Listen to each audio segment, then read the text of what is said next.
আহলে বায়তের পালা। রুদ্ধ শোকাবেগে অধীর ইমাম হুজুর কোনো প্রকারের সবর এখতিয়ার করছিলেন। এমন সময় জ্যেষ্ঠ সাহেবজাদা আলী আকবর যুদ্ধ সাজে সজ্জিত হয়ে আব্বার সামনে হাজির হলেন। তার কমনীয় সৌন্দর্য মদিনাবাসী সকলকে মোহিত করেছিল। তার বলিষ্ঠ দেহ ও সুমিষ্ট কণ্ঠস্বর সাহাবাদেরকে নবী করিম আলাইহিস সালাতু ওয়াস সালামের কথা মনে করে দিত। এমনি আলী আকবর হাত জোর করে আব্বার কাছে অনুমতি চাইলেন পুত্রের শেষ কর্তব্য সম্পাদনের উদ্দেশ্যে। ইমাম সাহেব তার মস্তকে হাত বুলিয়ে কান্না বিজড়িত কণ্ঠে বললেন, বাবা, তুমি যে নবী বংশের সবারই কলিজার ধন। মদিনার লোক তোমার কথা শুনে নানাজির কথা স্মরণ করে। তোমাকে কি করে আমি এই নির্জন নির্মম মরু এলাকায় ছেড়ে দিব? আলী আকবর দৃঢ় কণ্ঠে বললেন, আব্বা, আমরা খিমায় দাঁড়িয়ে থাকব আর দুশ্মন আপনার অঙ্গে আঘাত করবে, এও কি আমাদেরকে দেখতে বলেন? এই বলে তিনি অশ্বে আরোহণ করে যুদ্ধক্ষেত্রে প্রবেশ করে শত্রুদেরকে লক্ষ্য করে বললেন, আমি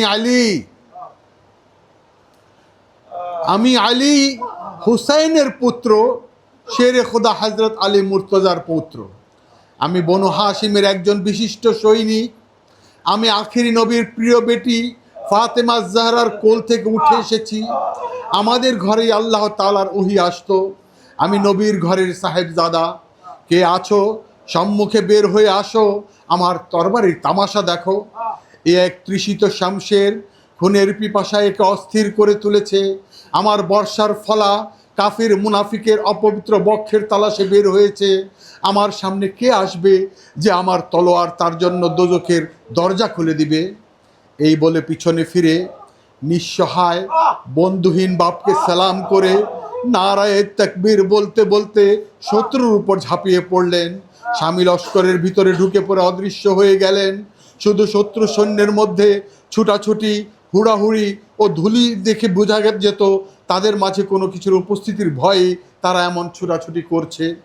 এ ফাতেমি বীর দ্বীপ প্রহরের প্রখর রৌদ্র তাপে এবং মরুভূমির ধূলিবালিপূর্ণ কারবালা প্রান্তরে বাহাদুরির সাথে যুদ্ধ করে বহু দুশ্মনকে জাহান্নামের আগুনে নিক্ষেপ করলেন।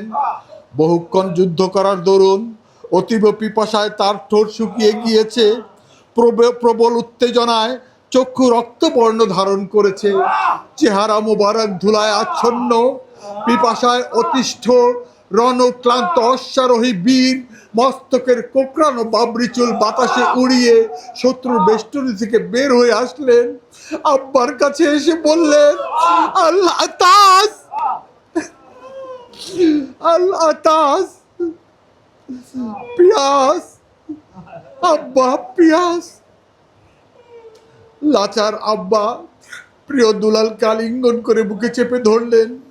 কাপড়ের আঁচল দিয়ে কমনীয় চেহারার ধুলাবালি ঝেড়ে দিয়ে বললেন, বেটা, এই জালিমের দেশে পানি কোথায় পাবো? হযরত ইমাম হুজুর পানি সংগ্রহের কোনো উপায় না পেয়ে নিজের জিহ্বা মোবারক পুত্রের মুখে প্রবেশ করিয়ে দিলেন। জিহ্বা চুষে পিপাসার কিছুটা নিবৃত্ত হলে মজলুম পিতা ছেলেকে সান্ত্বনা দিয়ে বললেন, আব্বা, আল্লাহ তাআলা আমাদের জন্য হাউজে কাউসারের পানি মজুদ রেখেছেন। একমাত্র মৃত্যুই আমাদেরকে সেখানে নিয়ে যেতে পারে। হযরত আলী আকবর বারবার কুফি ও শামী সৈন্যদেরকে আক্রমণ করেছিলেন এবং তাদের ব্যূহকে ছিন্ন ভিন্ন করে দিয়েছিলেন। একাদিক্রমে বহুক্ষণ যুদ্ধ করার পর হঠাৎ মানকাম বিন মাররা আবদি নামক এক পাষাণ হৃদয় মালাউন পিছন দিক থেকে তরবারির আঘাতে তাকে দুই টুকরা করে ফেলল। তিনি আল্লাহু আকবার বলে ঘোড়া থেকে মাটিতে পড়ে শহীদ হয়ে গেলেন। প্রবল রক্তের প্রবাহ তীরের ন্যায় নির্গত হয়ে সুন্দর চেহারা মোবারক আর কালো চুলকে সম্পূর্ণ লাল করে দিল।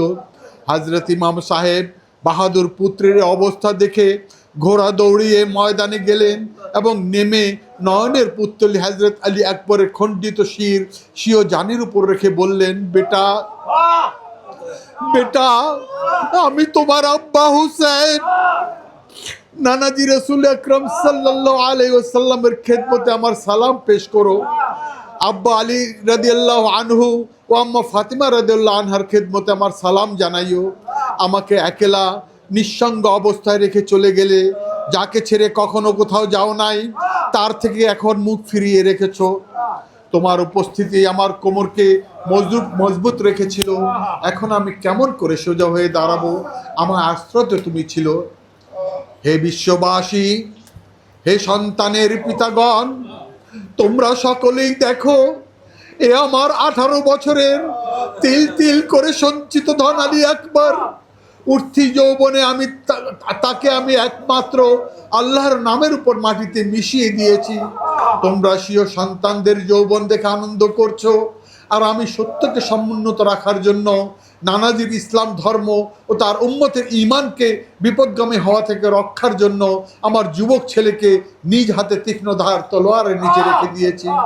হে মুমিন মুসলমানগণ, তোমরা সাক্ষী থাকো, একমাত্র ঈমানের প্রতিদানের আশায় পৃথিবীতে মিথ্যাকে উৎপাটিত করে সত্যকে প্রতিষ্ঠা করার জন্য কোরআন পাকের বাণী জাল হাক্কু ওয়া যাহাকাল বাতিল, সত্য সমাগমে মিথ্যা অপসারিতকে সত্য বলে প্রমাণিত করার জন্য হুসাইন তার উপযুক্ত জওয়ান ছেলেকে কোলে নিয়ে মালাকুল মওতের হাওয়ালা করে দিয়েছে।